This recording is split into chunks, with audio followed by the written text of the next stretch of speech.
Hello guys, welcome back to my channel. আজকে আমরা ডিমের কারি রান্না করা শিখব। প্রথমে আলু কেটে নিয়েছি, নিয়ে নুন হলুদ মাখিয়ে রেখেছি ভালো করে। এবার কড়াইতে তেল গরম হয়ে গেছে, ওই আলুগুলো আমি একটা একটা করে কড়াইতে দিয়ে দেব।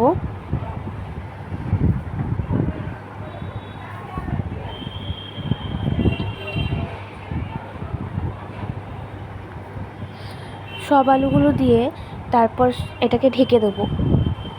অবশ্যই গ্যাসের ফ্লেমটা লো রাখবো, যাতে আলুটা ভেতর থেকে সেদ্ধ হয়ে যায়, আর ওপরটা একটু লাল লাল করেই ভেজে নেবো আমি। এই চাপা দিয়ে দিলাম।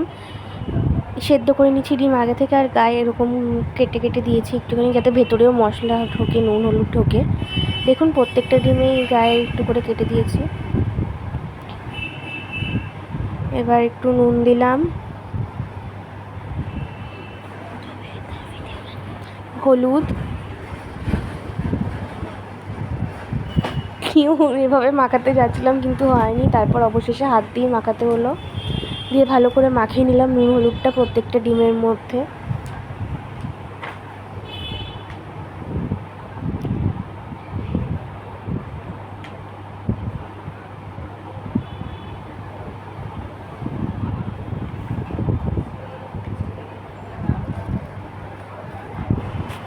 এবার আলুটা দেখি একদিকে হয়ে গেছে, এবার এটাতে আর একটু হবে, একটু নেড়ে দিলাম মাঝে যাতে পুড়ে না যায়।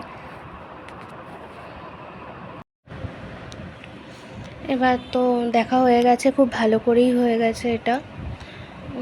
দেখুন কেমন লাল লাল করে ভেজে নিচ্ছি। এটা ভেতরটাও অনেকটা সেদ্ধ হয়ে গেছে। এবার একটা একটা করে তুলে নেব।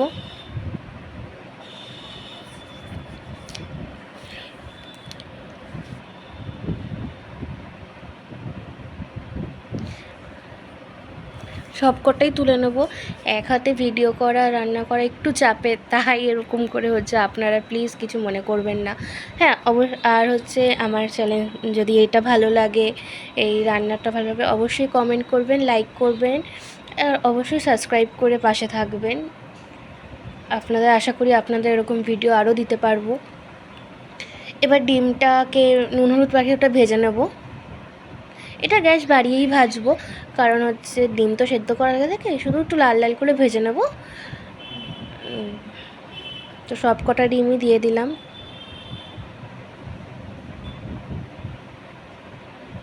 নেড়ে দিচ্ছি একবার। এখানে আমি পেঁয়াজ, টমেটো, আদা, রসুন সব কেটে নিয়েছি। এগুলোকে বাটবো, তাই জন্য বেশি মিহি করিনি, এইভাবেই কেটে নিয়েছি। এগুলো এবার মিক্সিতে দিয়ে দেবো। পেঁয়াজ দিলাম,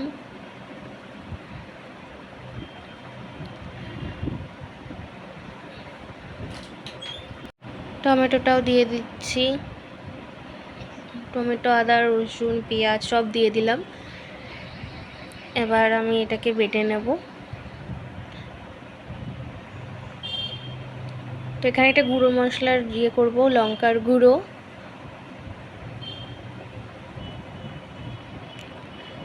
হলুদ গুঁড়ো,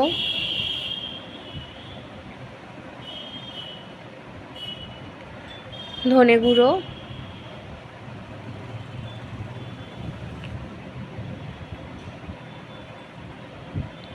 জিরে গুঁড়ো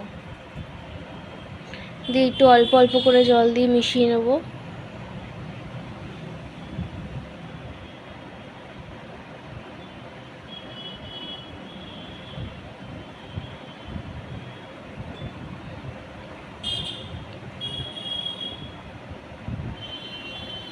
এই যে মিশিয়ে নিচ্ছি।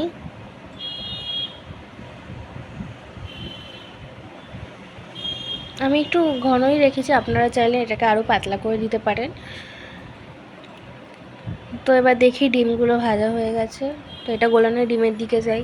এই দেখুন ডিমগুলো ভালোই ভাজা হয়ে গেছে, এগুলোকে তুলে নেব।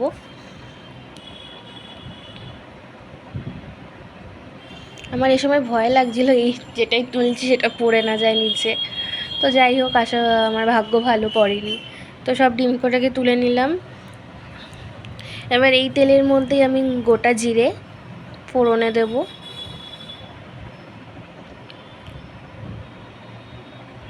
দিয়ে একটু নেড়ে নেবো ফোড়নটাকে। এবার ওর মধ্যে ওই যে পেস্টটা আমরা তৈরি করেছিলাম আদা রসুন টমেটোর, ওটা দিয়ে দেবো।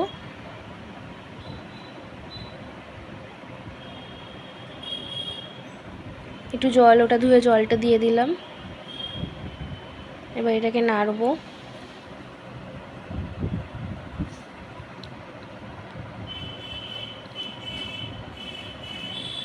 দেখুন এটা অনেকটা ভাজা ভাজা হয়ে গেছে। এগুলো লো ফ্লেমেই করবেন যাতে একটু আস্তে আস্তে ভাজাটা হয়। এবার ওই যে পেস্টটা গুলে রেখেছিলাম ওটা দিয়ে দেবো, মশলার যে পেস্টটা,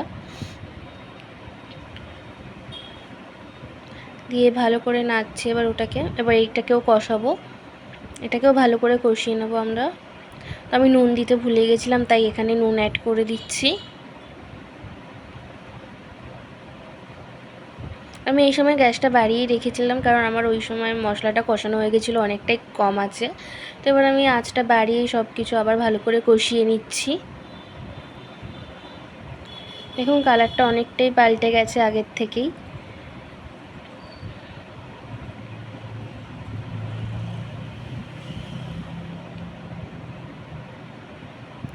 দেখুন হয়ে এসেছে পুরোটাই। এই দেখুন কষানো হয়ে গেছে, তেল ছেড়ে দিয়েছে। এবার আলুটাকে দিয়ে দেবো ওর মধ্যেই, দিয়ে এটাকে মেশাবো ভালো করে।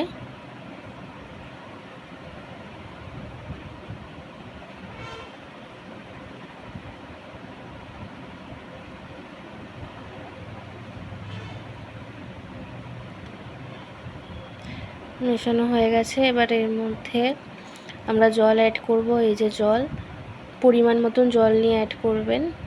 আমি উষ্ণ গরম জল ব্যবহার করেছি এখানে, যাতে কালারটা ভালো আসে, কারণ ঠান্ডা জল ব্যবহার করলে কালারটা সেরকম আসে না আর টেস্টটাও একটু পাল্টে যায়। তাই জন্য এখানে গরম জলই ব্যবহার করার চেষ্টা করবেন।